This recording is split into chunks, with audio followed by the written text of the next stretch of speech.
UP चुनाव से पहले टिकट बंटवारे की चर्चा के बीच पिछले 2 दिन में सीएम योगी को दूसरा बड़ा झटका लग चुका है। उनकी सरकार के 2 मंत्री इस्तीफा दे चुके हैं, लेकिन संकट अभी इतना ही नहीं है। पार्टी से अलग हुए नेताओं ने अगले 2 दिन में और भी बड़ा झटका देने का दावा किया है। इस बार मकर संक्रांति पर क्या है बीजेपी के बागी नेताओं का प्लान, इस रिपोर्ट के जरिए समझिए।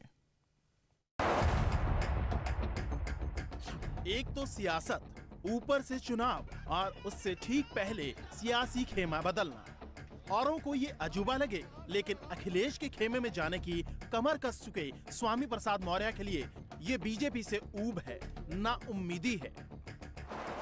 चुनावी मौसम में बीजेपी से ऊबने वाले, ना उम्मीद होने वाले स्वामी प्रसाद मौर्य अकेले नहीं हैं, बल्कि और भी कई सामने आ रहे हैं। मौर्य की तरह दारा सिंह चौहान भी योगी सरकार में मंत्री रहे हैं। अब कोई पूछ सकता है कि 5 साल तक सत्ता और मंत्री पद की मलाई खाते वक्त ये ऊब क्यों नहीं सता रही थी। 5 साल आपने इस्तीफा नहीं दिया, कुछ नहीं किया, आप लोग मलाई खाते रहे। लेकिन मैं कहना चाहता हूँ 5 साल तक जिस पिछड़े, जिस दलित, वंचित, उपेक्षित लोगों के सहयोग आशीर्वाद से भारतीय जनता पार्टी की सरकार बनी, वो 5 साल तक उपेक्षित रहे, लोग मलाई खाते रहे, लेकिन उनको कोई कुछ भी नहीं मिला, उनको इंसाफ, न्याय, सम्मान नहीं मिला।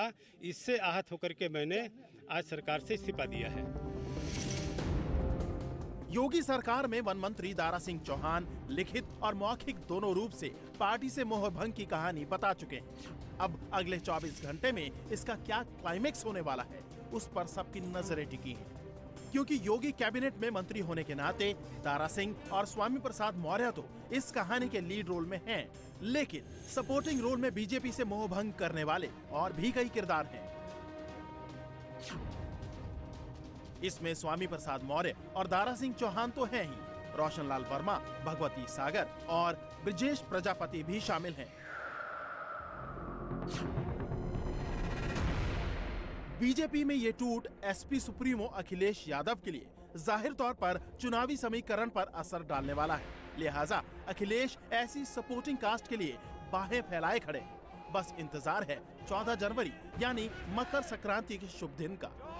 इसके बारे में दावा तो ये है कि बीजेपी को इन 5 नेताओं से ज्यादा बड़ी टूट का सामना करना पड़ सकता है।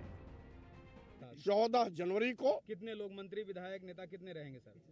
आप उस दिन देखेंगे, जो भी ज्वाइन करेगा उसके चेहरे आपके सामने आएंगे। जैसा कि मैंने कल भी कहा, 2 दिन तक हम संवाद में रहेंगे। आपके हाथ में है ना सर, मतलब लोग छिटकेंगे तो नहीं, जो आपसे वादा किए आप साथ जाएंगे? हमने आपको पहले भी कहा, मैं न पहले कभी किसी से बात करता हूँ, न आज कर रहा हूँ। जो आएगा स्वागत। 1.5 दर्जन मंत्री, सब कागज पत्र तैयार हो गया है। अब 14 तारीख को कुछ देख लीजिएगा, कुछ 20 तारीख को देख लीजिएगा। ये आश्चर्य होगा कि हो क्या गया भारतीय जनता पार्टी में। अभी कुछ टाइम के बाद आपको और पता लगेगा कि स्वामी प्रसाद मौर्य के पक्ष में कई मिनिस्टर बोलेंगे। 14 जनवरी को लेकर मौर्य अपना इरादा जता चुके हैं। इसके साथ ही आगे की कहानी के लिए कितने किरदार फिट हो चुके हैं, इसे लेकर कयास है। लेकिन एक अपडेट ऐसा है जिससे मौर्य की मुश्किलें बढ़ सकती हैं। 5 साल से योगी के जिस मंत्री के आगे पीछे पुलिस चलती थी, अब 7 साल पुराने केस में वही पुलिस उनके पीछे पड़ गई है। यूपी के एमपी एमएलए कोर्ट ने स्वामी प्रसाद मौर्य के खिलाफ धार्मिक टिप्पणी के मामले में गिरफ्तारी का वारंट जारी किया है। इस मामले में स्वामी प्रसाद मौर्य ने 2016 से ही स्टे ले रखा था, लेकिन अब लगता है उसकी मोहलत खत्म हो गई है। बीजेपी की तरफ से ऐसा नहीं कि मान मनोबल कम हुई, लेकिन स्वामी प्रसाद मौर्य अपना सियासी पाला बदलने का मूड पूरी तरह बना चुके थे, अंजाम चाहे जो हो। इन लोगों ने जल्दबाजी में ये फैसला किया है, और हम तो कल भी मैंने कहा था कि अच्छा सिला दिया तूने मेरे प्यार का। ये इनको हर तरीके से सम्मान मिला, हर तरीके का इनका कद बढ़ाया गया, पद बढ़ाया गया, इनके परिवार को भी साधा गया, लेकिन उसके बाद भी इन लोगों ने पार्टी छोड़ी है। ऐसे मौके पर निश्चित रूप से ऐसे लोग, ये लोग लोकतंत्र को मजबूत नहीं करते, ये नुकसान पहुंचाते हैं। अब चुनाव में देर ही कितनी है, जनता तो अपना फैसला सुनाएगी ही।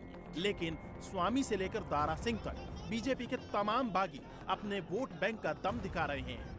अगर पिछड़े और दलित नेताओं का ऐसे ही टूटना जारी रहा तो चुनाव में बीजेपी के लिए 300 प्लस के दावे को सच करना आसान नहीं होगा। इंडिया टीवी हर वक्त हर जगह डाउनलोड करने के लिए सर्च करें India TV news Google play store या ऐप स्टोर पर।